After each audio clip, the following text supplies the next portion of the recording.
5장을 계속 간증하면서 오늘은 젊은 자들이 조심해야 될 암초들, 젊은 자들이 조심해야 될 암초들, 이런 제목으로 말씀을 드리고자 합니다. 오늘 베드로전서 5장 5절 서도에 젊은 자들아 그렇게 말하고 있습니다. 여러분, 젊은 자들아 이 말은 청년을 말하는데, 여러분 같은 청년은 몇 살 때부터 몇 살까지가 청년이라고 생각이 드십니까? 아마 여러분 대부분은 청년하면 20, 30대를 청년이라고 생각할지 모르는데, 유엔에서 발표한 기준을 보게 되면 1세부터 17세까지를 미성년, 소년기라고 보고, 그리고 18세부터 65세까지, 18세부터 65세까지를 청년기로 봅니다. 유엔의 발표예요. 66세부터 79세까지 중년기, 80세부터 99세까지 노년기, 100세부터 장수기, 이런 단어입니다. 보면 우리가 생각하는 달리 유엔에서는 전 세계를 볼 때는 18세부터 65세까지를 청년기라고 부릅니다. 그렇다면 오늘 젊은 자들아 라고 시작하는 서두에 보면 이거는 젊은 사람이 들어야 되는 말이지 내가 아니구나 생각하지 마시고, 이 말씀은 1절에 장로들에게 주는 말씀과 대조해서 주시는 그런 말씀입니다. 당시에 장로들이라고 하면 구약시대는 아주 연령이 많고 많은 사람의 덕이고 존경받을 만한 연장자를 일컬어서 장로들이라고 그랬습니다. 마을의 어르신들이죠. 교회 어르신들이죠. 그러다가 신학시대에 와서 교회가 세워지면서 이제 직분으로 변친되면서 장로라는 직분이 생겨났는데, 아직은 완전하게 자리를 잡지 못한 것이기 때문에 나이가 많은 존경받는 연장자와 그리고 직분을 합친 말씀이라고 볼 수 있습니다. 그래서 장로들에게 주시는 말씀들이 있고, 이제는 젊은 자들, 우리 여기 있는 모든 분들이 청년 같다면 그들에게 주시는 말씀이 오늘 기록되어 있는데, 저는 오늘 제목이 왜 젊은 자들이 조심해야 될 암초들이라는 말이 뭘까, 여러분 혹 이 제목이 왜 이렇게 잡았을까 생각이 드는데, 오늘 베드로가 젊은 자들에게 주는 당부를 가만히 보면 이것을 조금 다른 시각에서 새롭게 해석해 보면 젊은 자들이 가지고 있지 못했던 부분들, 그러므로 젊은 자들이 범하기 쉬운 실수들을 마치 우리가 배를 항해할 때 암초에 부딪히지 않아야 배가 온전히 항해할 수 있지 않습니까? 암초들이 잘 보이는 암초도 있지만 보이지 않는 암초도 있단 말이에요. 그처럼 우리 인생을 살아가면서 보이든 보이지 않던 이 암초들을 잘 피해야 우리 인생을 온전히 항해할 수 있는 것처럼, 오늘 젊은 자들에게 이런 부분을 조심해야 된다라는 것을 우리에게 전해주는 세 가지 말씀을 전해드리고자 합니다. 자, 첫 번째 제목을 함께 읽고자 합니다. 젊은 자들은 비판의식이 강합니다. 베드로전서 5장 5절 전반절을 함께 읽어볼까요? 젊은 자들아 이와 같이 장로들에게 순종하고 그랬습니다. 자, 젊은 자들 장로들에게 순종하고, 왜 순종하고라는 말을 했을까요? 이 말은 젊은 자들이 순종을 잘 하지 않으니까 순종하라고 주시는 말씀이라고 생각할 수가 있습니다. 우리가 젊다 보면 의욕도 있고 꿈도 있고 능력도 있고 지식도 있다 보니 항상 어떤 삶을 살아가다 보면 자기가 옳다는 생각을 가지고 살아갈 때가 많습니다. 그러다 보니까 당시에 이 장로님들이 교회 지도자들이 말씀을 전해줘도 그 말씀을 그 말씀대로 그대로 받아들이지 않고 자기식대로 해석을 함으로 비판하기도 하고, 어떤 것은 그 말에 대해서 거부하기도 하고, 그러다 보니까 공동체가 하나 되어지지 못하고 분열이 생기게 되고 화목하지 못하기 때문에, 먼저 장로들에게는 3절에서 맡긴 자들에게는 주장하는 자세를 하지 말고 약물의 본이 되라고 먼저 말씀하셨습니다. 교회 지도하는 장로들은 주장하는 자세로 하지 말고 항상 약물에게 삶이나 말이나 본이 되되, 또한 이 젊은 자들은 어떻게 해야 되느냐? 항상 그 말에 순종하고 따라야 될 것을 말씀하고 있습니다. 바로 순종하지 않는다는 말은 자기의 주장이 강하다는 말이요, 비판의식이 강하다는 말입니다. 여러분, 우리가 비판을 해야 됩니다. 비판이 꼭 필요해요. 여러분, 환자를 암에 걸려서 수술을 하려고 하는데 암덩이를 도려내야 되거든요. 도려내는 작업이 있고 난 이후에 그 다음에 치료가 되어지지 않습니까? 마찬가지로 잘못된 것은 당연히 비판을 해야 합니다. 그러므로 이 비판은 건설적인 비판, 남을 살리는 비판이 되어져야 되는데, 우리가 보통 비판을 하다 보면 남을 살리는 비판, 그리고 건설적인 비판보다는 소모적인 비판들, 어쩌면 내가 살기 위해서 남을 죽이는 비판들을 할 때가 참 많다는 거죠. 그 특징들을 젊은이들이 많이 가지고 있습니다. 한번 돌아보십시오. 옛날에는 부모님들이 말하면, 아버님이 말하면 예 하고 그저 내가 듣기 싫어도 어르신들이 말하니까 그저 순종함이 들었습니다. 요사이 가정에서 부모님들이 이래라 저래 하면 자녀들 나름대로 아니라고, 틀렸다고, 이건 이게 옳다고 저기 옳다고. 요사이 워낙 인터넷을 통해서 수많은 정보들이 쏟아지다 보니까 검색을 통해서 엄마 아버지의 말들이 다 구식이라고, 그 옳은 것이 아니라고, 이게 바라고, 그러다 보니까 가정도 부모에게 순종하지 않으므로 이 공동체가 서로 분열이 있게 되고 화목하지 못하게 되듯이, 더 큰 공동체인 교회 안에도 이런 어려움이 생긴 줄 알고 젊은이들로 하여금 건설적인 비판, 생산적인 비판, 남을 살리는 비판은 필요하지만, 그러나 자기 주장을 내세우고 자기만 옳다고 하는 이런 비판은 결국 불순종하게 만들고 그것은 공동체를 깨뜨린 것이기 때문에 젊은 자들에게 순종할 것을 요청하고 있는 것입니다. 미국에 별로 유명하지 않지만 존 휴스턴이라고 하는 감독이 있습니다. 이분의 딸이 안젤리카라고 하는 영화배우 딸이 있는데, 이 딸이 비판의식이 강했던가 봐요. 그래서 이 아버지가 늘 딸에게 사람을 만날 때 섣부르게 함부로 어설프게 비판하지 말라, 이야기를 자주 이 자녀들에게 했던가 봐요. 근데 아무런 이 안젤리카라는 이 딸이 고의 그림을 보면서 아빠, 나는 고의 그림이 딱 질색이야. 알다시피 고는 37살에 죽었잖아요. 이제는 목사가 되려고 했지만 비판의식이 강하다 보니 결국에는 목회를 하지 못하게 되고, 결국에는 그림을 통해서 많은 사람을 치유하려고 했다가 그가 유화로 약 한 900점의 그림을 그려놓았는데 생전에 딱 한 점만 팔렸다고 하죠. 10년 이후에 비로소 그의 재생산의 평가가 되어지므로 유명한 작가가 되었던 반 고. 딱 질색이야. 이렇게 말하니까 아버지가 하는 말이, 너 고의 그림을 몇 점이나 알고 있어? 그리고 몇 점이나 가지고 있어? 그리고 고에 대해서 얼마만큼 알고 있는지 한번 이야기를 해봐 라고 말하니까 딸이 얼버무리면서 제대로 말을 못하더라는 것입니다. 그래서 아버지가 딸에게 하는 말이, 너 남한테 듣고 어설프게 알고 있는 너 지식 가지고 몇 점 반고 그림 보이고 함부로 비판하지 말라. 너의 삶에 살아가면서 사람들 뭐 좀 안다고, 좀 더 겪었다고, 네가 좀 배웠다고 어설프게 네 가진 지식으로 절대 사람을 판단하지 마라, 비판하지 마라 라고 경고를 했답니다. 풍자 이야기지만 우리 마음에는 두 마리의 개가 살고 있습니다. 한자로 개견이라고 부르죠. 제가 풍자 이야기를 했습니다.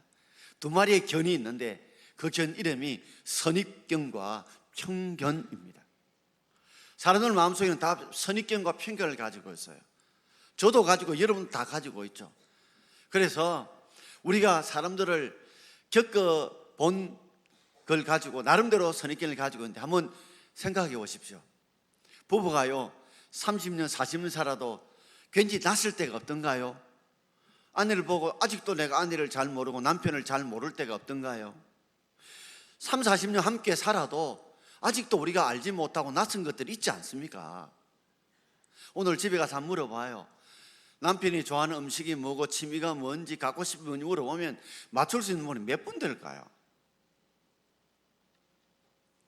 그래도 불구하고 우리가 어떤 사람을 무엇에 대해서 좀 알고 있다고, 나름대로 좀 분석하고 있다고, 이건 이렇다 저렇다고 단정적으로 가지고 있는 마음이 선입견이죠. 또 이 선입견이 어떤 것을 우리에게 줘요? 나름대로 이건 옳다 그러다고 잘못된 편견을 줄 때가 참 많지 않습니까? 그러다 보니까 이 선입견과 편견이 우리로 하여금 공정하고 올바르게 판단하기보다는 오히려 비판적으로, 잘못된 비판으로 나아갈 때가 많기 때문에 우리는 항상 젊을수록 항상 더 깊이 생각하고 더 깊이 고민하고 그리고 더 종합적인 생각을 가지고서 사람들을 살리는 비판을 할 수 있는 저와 여러분 되기를 주의 이름으로 축원합니다. 어느 개척하는 목사님께서 이제 개척을 하니까 교회가 참 힘들죠. 근데 교회 열심히 하시는 분 한 분이 그 목사님이 하지도 않았는데 목사님을 쫓아내려고 막 없는 이 말들을 만들어 용비를 만들고 목사님을 비난하기 시작했습니다. 목사님 얼마나 가슴이 아픈지 자신의 힘으로 해결할 수 없어서 기도원에 가서 일주일 동안 기도를 하기 시작했습니다. 하나님, 정말 목회도 힘든데 정말 그동안 믿었던 사람이 이렇게 용비를 하면서 나를 힘들고 어렵게 만드는데 내가 어떻게 하면 좋습니까? 하나님은 내 마음을 아시고 내 중심을 아시잖아요 하고 눈물을 흘리며 기도했습니다. 기도가 마치가 날 일주일쯤 됐으니까 마음에 뭔가 성령 주시는 음성이 들리는데 다 그럴 수 있지 뭐, 다 그럴 수 있지 뭐, 그런 마음이 들어서 하나님 뭐 다 그럴 수 있습니까? 그러니 또 마음의 음성이 들리는데 세상은 다 그럴 수 있지 뭐, 그런 음성이 들리더라는 겁니다. 목사님이 그 말을 듣고 그렇구나, 세상은 다 선입견과 편견을 가지고 사니까 다 자기 식대로 생각할 수 있겠구나. 그래서 그 사람을 이해해야 되겠다, 이런 마음을 가졌다고 합니다. 한 번은 길을 걸어가는데 그 마을에서 성자라고 부름받은 한 분이 길을 걸어가는데 그 마을에 아주 욕을 잘하는 욕쟁이 한 사람이 그 성자를 향해서 막 욕을 막 따발총처럼 쏟아붓는 겁니다. 그래서 그 성자가 그 말에 대꾸를 하지 않아요. 여러분, 상대가 막 비난하고 욕하고 험담할 때요, 그게 맞장구 쳐주지 마세요. 여러분, 큰 통나무 하나가요 불이 붙었어요. 근데 혼자 가지고요 끝까지 불 탑니까? 절대로 끝까지 못합니다. 이 통나무 불 타려면요 다른 통나무 또 같이 서로 불을 주고받아야 다 타지, 통나무 하나가 끝까지 불 타는 거 보셨나요? 저는 남이 비난하고 막 험담하거든 땔감을 주지 마요. 맞장구를 쳐주지 말아요. 그러면 서서히 지불이 지절로 꺼져요. 이 욕쟁이도 막 욕을 하다가 성자가 말을 대꾸해 주니까 허지허지 말이 끝나버리고 말았어요. 그러자 이 성자가 욕쟁이에게 그렇게 말합니다. 나는 말 하나 물어봅시다. 오늘 당신이 남에게 좋은 선물을 하나 주려고 하는데, 또는 나쁜 선물에 어떤 선물을 주려고 하는데 상대가 만약에 안 받으려고 한다면 어떻게 하겠느냐고. 그러자 아이고 그거사 뭐 내가 선물 줬는데도 안 받으면 그럼 내 거 되는 거지 뭐. 그러자 성자가 이렇게 말합니다. 오늘 당신이 욕했던 거 내 안 받을 테니까 당신 다 가져가라고. 당신 다 가져가라고.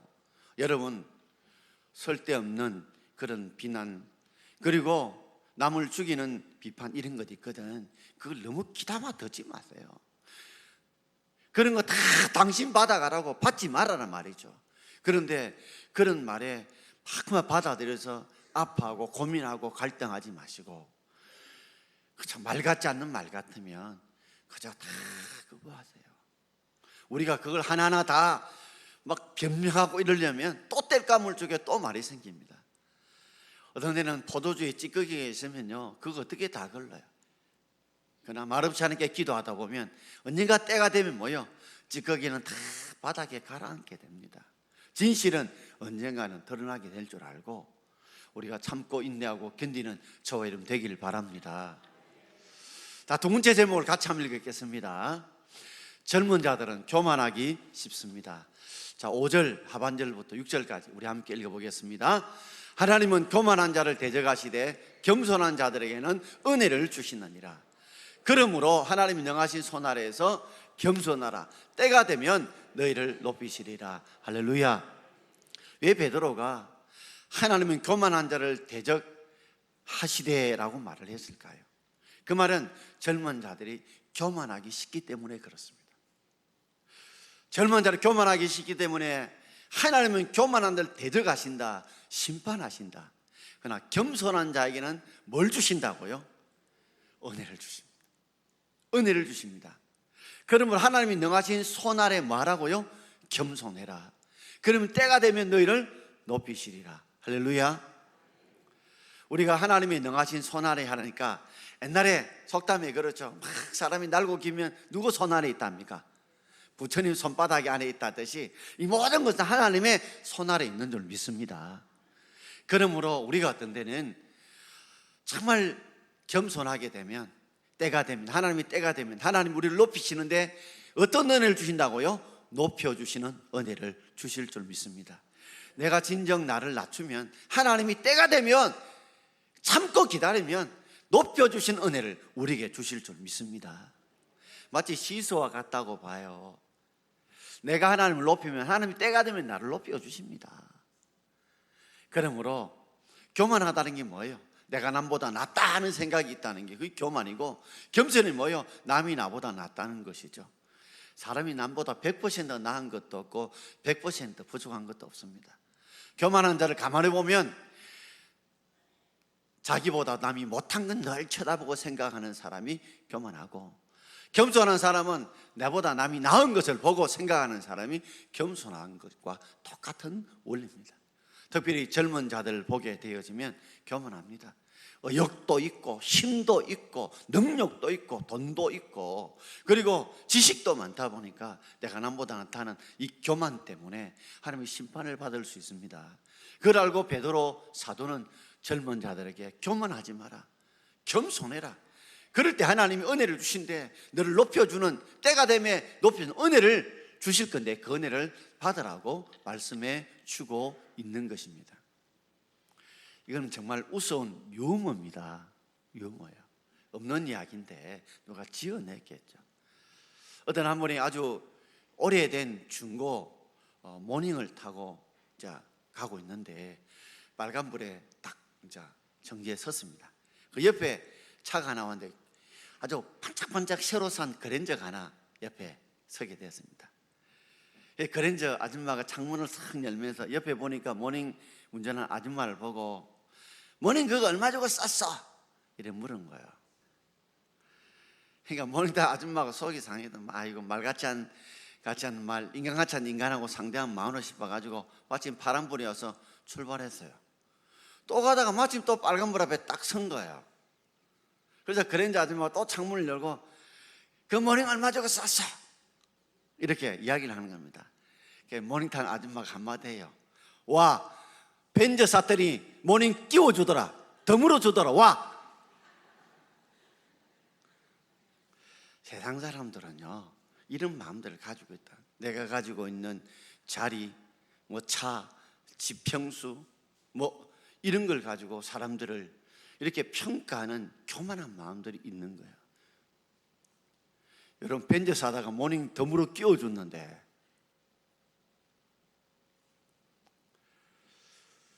세상을 보면요 참 진리들이라는 것이 돌처럼 많지 않습니까? 그래서 어느 서성이 제자에게 그랬대요. 세상을 가만히 보면 진리가 돌처럼 많다. 그러자 제자가 물었대요. 아니 서성님, 그렇다면 왜 우리들은 진리를 터득하지 못합니까? 서성이 딱 한마디 했대요. 허리를 숙일 줄 알아야지. 허리를 숙일 줄 알아야지. 아니 돌을 집으려면 허리를 숙여야 돌을 집을 거 아닙니까? 세상이 진리를 너무 많은데 우리가 터득하지 못한 이유 중에 하나가 하나님의 말씀 앞에 우리가 허리를 숙이지 못하고, 우리가 사람들의 말에 허리를 숙이지 못하니까 빳빳한 이 모습 가지고 어떻게 돌을 줄 수 있습니까? 허리를 숙여야 돌을 줍듯이 우리가 겸손해야 하나님의 말씀을 통해서 우리가 진리를 터득하게 되고 상대의 말을 통해서 우리가 진리를 터득하게 될 줄 믿습니다. 여러분, 우리가 형식적인 허례적인 겸손이 아니라 정말 하나님 앞에 나는 부족하다는 인정하고 이 하나님 말씀을 우리가 정말 겸손한 마음으로 받을 때에 이 말씀이 우리로 하여금 높여주신 은혜를 주실 줄 믿습니다. 여기 예배를 드리지만은 마치 교만한 마음은 이 마음의 그릇에 물이 가득 찬 거예요. 물이 가득 차니까 물을 보면 다 흘러내립니다. 겸손한 마음은요 빈 그릇과 같아요. 그게 물을 보면 담겨진다는 거죠. 내가 좀 교회를 좀 다녔고, 내가 좀 뭐 배웠고, 내가 좀 성경을 알고, 내가 좀 뭘 누리고 있다고, 내가 또 교회 몇십 년 다녔다고, 어느 직분을 가졌다고. 어떤 데는 우리가 주석 성경을 보고 설교는 이게 잘못되었다고. 여러분 주석 성경은 지극히 좁은 한 부분만 표현해 놓고 있습니다. 근데 그것이 마치 전부인 것처럼 내가 아는 것처럼 우리 착각할 때가 얼마나 많은지 몰라요. 그러므로 하나님 능하신 손 안에서 우리가 겸손하면 반드시 하나님이 때가 되면 여러분을 높여주신 은혜를 주실 줄 믿습니다. 이 은혜 받는 저와 여러분 되기를 주의 이름으로 축원합니다. 젊은이들이 절대 교만하기 쉬우니 겸손해라고 우리에게 경고해 주고 있는 것입니다. 마지막 세 번째로 제목을 같이 함께 읽겠습니다. 젊은 자들은 염려를 많이 합니다. 젊은 자들은 잘 순종 안 해요. 비판의식이 강합니다. 또 젊은 자들을 보게 되면 겸손하고 교만합니다. 마지막 젊은 자들 보면 염려를 많이 해요. 오늘 베드로전서 5장 7절을 우리 함께 읽어볼까요? 너희 염려를 다 주께 맡기라. 이는 그가 너희를 돌보심이라. 아멘. 너희 염려가 뭘까요? 걱정이죠. 걱정, 근심이에요. 여러분 사람이 왜 염려 걱정을 할까요? 왜 사람이 염려와 걱정을 할까요? 이유는 딱 한 가지입니다. 사람은 갖고 싶은 것이 있고 누리고 싶은 것이 있고 이루고 싶은 것이 있어요. 그런데 내가 할 수 없을 때 뭐가 와요? 염려, 걱정이 오게 됩니다. 마지막 내가 오늘 정말 짜장면을 먹고 싶은데 내 호점에 10,000원이 있다. 여러분 걱정할까요? 안 할까요? 안 합니다. 내가 정말 짜장면을 먹고 싶은데 내필 돈이 없어요. 그러니 걱정이 되는 거와 똑같습니다. 여러분 살아있는 사람은 염려와 걱정이 없는 사람 있을까요? 없을까요? 한 사람도 염려 걱정이 없는 사람은 없습니다. 살아있는 사람은 뭐든지 갖고 싶고 이루고 싶고 누리고 싶은 것이 다 있기 때문에 살아있는다면 반드시 우리에게는 염려와 걱정은 항상 함께 따라다니는 쌍둥이와 똑같습니다. 그런데 문제는 이 염려를 다 주께 맡겨. 그러니까 염려라는 게요 한 개만 있는 게 아니에요. 여러 염려 걱정이 많죠. 어떤 때는 돈에 대한 걱정, 자식에 대한, 건강에 대한, 사람에 대한, 앞에 진로의 문제. 특별히 청년 되면 우리 학생들이 어떻게 대학을 어느 대학 갈 거냐, 어느 과로 갈 것이냐, 졸업을 하고 나면 과연 취직이 될 거냐, 결혼 문제는, 결혼하고 자녀 문제는, 자녀 태우고 나면 또 이 앞으로 키울 문제 등등 여러 걱정들이 있죠. 여러 염려들이 있죠. 이런 걸 다 해결사 되신 주님께 여러분 맡길 수 있길 바랍니다. 여러분 스스로 머리 못 깎으시죠? 그러면 누구한테 가요? 머리를 해결해 주실 미용실이나 이발소에 갑니다. 그러면 거기서 머리를 깎아줘요. 여러분 혹시 좀 돈이 좀 있으면 집에 두면 불안하죠? 그럼 어디에다가 맡깁니까? 은행에다가 맡깁니다. 여러분들이 자녀를 키우다 보면 자녀를 여러분 힘으로 잘 못 키우겠다 싶으니까 어디에 맡겨요? 학교에다 맡기고, 또 어떤 데는 좀 필요하면 학원이나 가외 선생님께 맡기죠. 이런 거는 우리가 잘 알면서 우리의 모든 염려들 이거요 여러분 스스로 해결할 수 없다는 하나님이 아세요. 그래서 해결사인 주님께 뭐라요? 맡기라는 거죠. 맡기라는 말은 맡겨버리라는 말입니다. 던져버리라는 거죠. 그러면 내가 염려를 가지고 있으면 이거는 걱정과 근심인데, 이 염려와 걱정은 마치 흔들어져와 같습니다. 그래서 늘 염려는 실컷 했는데 늘 제자리예요. 이 염려라의 본뜻은 올감이라는 뜻입니다. 목을 조른다는 뜻이에요. 그래서 염려와 걱정은 바로 우리 목을 조른 스트레스와 같습니다. 성경에 550번이나 염려하지 말라고 그랬어요. 왜요? 염려해봤자 이것은 아무 문제도 해결되지도 않고 백해무익할 뿐만 아니라 오히려 우리 목을 조른다는 거죠. 우리의 마음을 조르고 우리의 생각을 조르고 우리의 생명을 조르고 우리의 앞날을 조르는 올가미와 같대요. 그러니 염려의 시간을 기도 시간으로 바꿀 수 있기를 주의 이름으로 축원합니다. 염려 걱정이 있으면 내가 해결할 수 없는 것이 있다면 하나님이 다 해결할 주님께 맡겨버리라 그랬어요. 맡겨버리라. 맡김의 시작은 기도하는 겁니다. 맡김의 시작은 기도하는 겁니다. 하나님께 맡긴다 하면서 기도하는 사람은 그 뻥이요, 뻥. 그리고 맡긴다 하면서도 그 하나님 말씀에 순종하지 않은 것도 온전한 맡김이 아닙니다.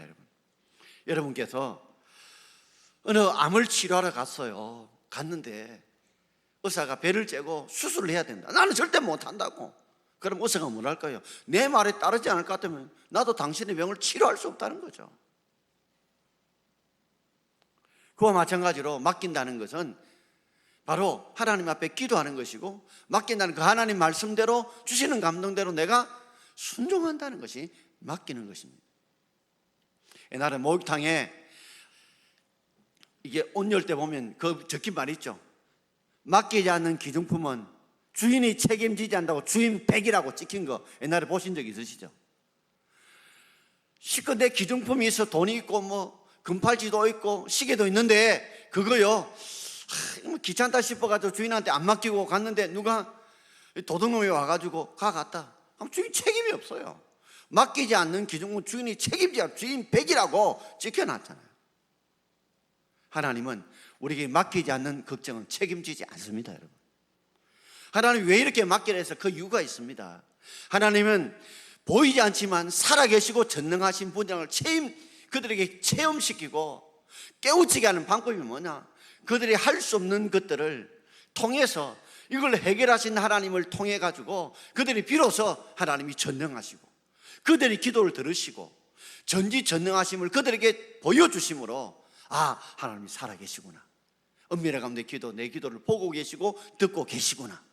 그걸 통해서 보이는 하나님을 보게 되는 그 만남의 복이 있는 줄 믿습니다. 너희 염려를 다 주께 맡겨라. 이는 그가 너희를 돌보십니다. 돌본다는 말은 책임진다는 거죠. 책임진다는 거죠. 여러분, 왜 하나님이 내 인생을 돌보지 않아? 왜 하나님 내 자녀를 돌보지 않아? 한번 생각해 봐요. 정말 그런 모든 염려 걱정을 하나님께 다 맡겼나요? 맡기지 않으니까 주님이 돌보지 않으시죠. 기도를 했는데 기도만 해놓고 하면 뭐합니까? 하나님 말씀대로 순종하고 따라야 되는데 기도만 해놓고 나중에는 또 가서 보따리 또 사가지고 또 염려 걱정하다가. 염려 걱정 시간을 한번 기도 시간으로 바꿔보십시오. 그러면 엄청난 여러분의 삶에 큰 변화와 역사가 나타나게 될 줄 믿습니다. 마태복음 7장 7절 우리 한번 같이 읽어보겠습니다. 구하라 그리하면 너에게 주실 것이요 찾아라 그러면 너희가 찾아낼 것이요 문을 두드리라 그리하면 너에게 열릴 것이니 아멘. 구하라 찾아라 두드리라는 말은 기도하라는 말입니다. 히브리는 강조 용법이 없으니까 비싼 단어를 나이람으로 강조합니다. 구하는 것이 바로 찾는 것이고 그것이 구하는 것이고 그것이 문을 두드리는 것입니다. 그런데 구하라 찾으라 문을 두드리라는 것은 능동사입니다. 내가 하는 겁니다. 내가. 그러나 주시는 거 찾아낼 거 너희에게 열릴 것은 하나님이 하실 타동사입니다. 그건 하나님이 하실 거예요. 그러므로 우리가 할 것만 하면 됩니다. 저는 늘 사역을 하면서 나는 씨를 심고 물만 주면 돼. 자라게 하는 건 누가 하시는 거예요? 하나님이 하실 줄 믿습니다. 내 마음대로 안 되잖아요. 사실 자식도 내 마음대로 안 되고요. 머리들도 지금 흰머리가 자꾸만 나고 머리들 빠지는데 요거 좀 꺾게 만들고 싶은 것도 덜 빠진 건 내 마음대로 안 돼요. 내가 할 수 있는 일은 내가 뭐요? 씨를 심고 물 주는 거예요. 내가 할 수 있는 최선을 다할 뿐이에요. 결과는 하나님께 우리가 맡겨야 될 줄 믿습니다. 그래야 쓸데없는 걱정의 짐에 눌리지 않는단 말이에요. 그리고 하나님의 은사와 은혜를 체험하게 되는 거죠. 저는 그것으로 이야기를 드리고 마치고자 합니다. 중국의 이 내지, 이 대륙의 선교사로 나갔던 유명한 허슨 텔러 선교사님이 계십니다. 그때에도 선교사를 후원하는 이 일들이 흔하지 않아서 선교를 하면서 아주 예민한 성격이다 보니까 여러 가지 어려움들을 참 많이 겪었습니다. 일들은 많은데 도울 자는 없고, 물질은 필요한데 협력해 줄 사람은 없고, 이것 때문에 그가 정신적으로 쇠약해지기 시작했습니다. 그러다가 이제 음식을 먹어도 음식을 제대로 소화를 못 시키는 거예요. 자꾸만 소화가 안 되는 거예요. 그러니까 심신이 미약해진 상태에 빠지게 되었습니다. 하나님 나를 선교사로 부르지 않은 것인가 봐, 하나님 나를 사랑하지 않는가 봐, 이런 마음의 갈등과 범민 속에 있다가 성경을 읽게 됐는데, 요한복음 15장을 읽었습니다. 15장 5절 읽는데 15장 5절 말씀, 나는 포도나무요 너희는 가지니, 이 말씀 늘 이전에 읽었던 말씀인데, 이 말씀이 마치 이 죽었던 글자가 가슴에 팍 살아 튀어나오듯이 그 말씀이 가슴에 박히더라는 겁니다. 어떻게 이 말씀을 깨닫게 되었냐면, 자신은 여태까지 포도나무인 줄 알았대요. 그러므로 내가 무엇을 내 힘으로 공급하려고, 내 힘으로 뭘 채우려고 했었는데 그게 아니더라는 거죠. 포도나무를 가만히 보니까 살기 위해서 수분과 영양분을 다 뿌리에서 다 빨아들이고, 가지는요 그것을 받아들이면 되더라는 거죠. 그런데 자신이 지금 마치 가지임에도 불구하고 자신이 수분과 양분을 만들려고 했었던, 자신이 포도나무처럼 살려고 했던 것을 어리석었다는 걸 회개하게 된 겁니다. 그리고 내가 주님께 붙어 있고, 그리고 내가 수분과 양분을 만드는 것이 아니라 수분과 양분을 만드는 뿌리된 나무로부터 내 그것을 공급받으면 된다는 걸 깨닫게 된 겁니다. 그리고 모든 염려를 하나님께 맡겼어요. 하나님, 사역자가 필요합니다. 물질이 필요합니다. 건강이 필요합니다. 그러면서 철저하게 말씀대로 순종해 갔더니 누구에게 도움을 청하지 않음에도 불구하고 어떻게 알았는지 누군가가 필요한 물질도 공부해주고, 자원에서 함께 할 협력자도 보내주시고, 그 사역의 열매와 결실들이 이루어지더라는 겁니다. 이 한 말씀, 이 구절이 그의 인생의 삶을 바꾸었고, 중국의 이 허든텔 선교사를 통해서 중국 선교의 기초를 이루게 된 거죠. 그 이룬 기초가 뭐냐면, 주님은 포도나무고 나는 가지다. 너희 염려를 다 주께 맡기라. 그리하면 그가 너희를 돌보심이라. 말씀을 마치고자 합니다. 오늘 주시던 말씀을 여러분, 우리 젊은 자들이 본받기 쉬운 이 잘못 중에, 암초 중에 세 가지를 말씀을 드렸습니다. 우리가 순종하지 않고 늘 불순종하는 비판 의식이 강하다는 것. 그러나 건설적인 비판은 필요하지만, 그러나 함부로 선입견과 편견을 가지고 공정하지 못하는 그런 비판은 우리가 깊이 신중하게 돌아보고 남을 살리는 건설적인 비판을 할 수 있기를 바랍니다. 그리고 우리가 교만하지 말아야 됩니다. 하나님 교만한 자를 반드시 대적하시고 겸손한 은혜를 주시는데, 때가 되면 반드시 하나님이 여러분을 높여주시는 은혜가 있을 줄 믿고 철저하게 주님 앞에, 사람들 앞에 크리 숙이는 겸손한 여러분 되길 바랍니다. 또 젊을 때 되면 우리 속에 염려가 많아요. 걱정이 많아요. 왜요? 하고 싶고 누리고 싶은 것들이 너무나 많으니까, 꿈이 많으니까, 살아있기 때문에 오는 것입니다. 염려 아무리 해봐도 내가 해결할 수 없기 때문에 염려, 걱정이 옵니다. 그러면 모든 염려를 다 주님께 기도로 맡기시고 그분의 순종함으로 따라가면, 때가 되면 하나님께서 우리를 돌봐주고 책임질 줄 믿고, 이런 은혜가 있기를 주의 이름으로 축원드립니다. 기도하겠습니다.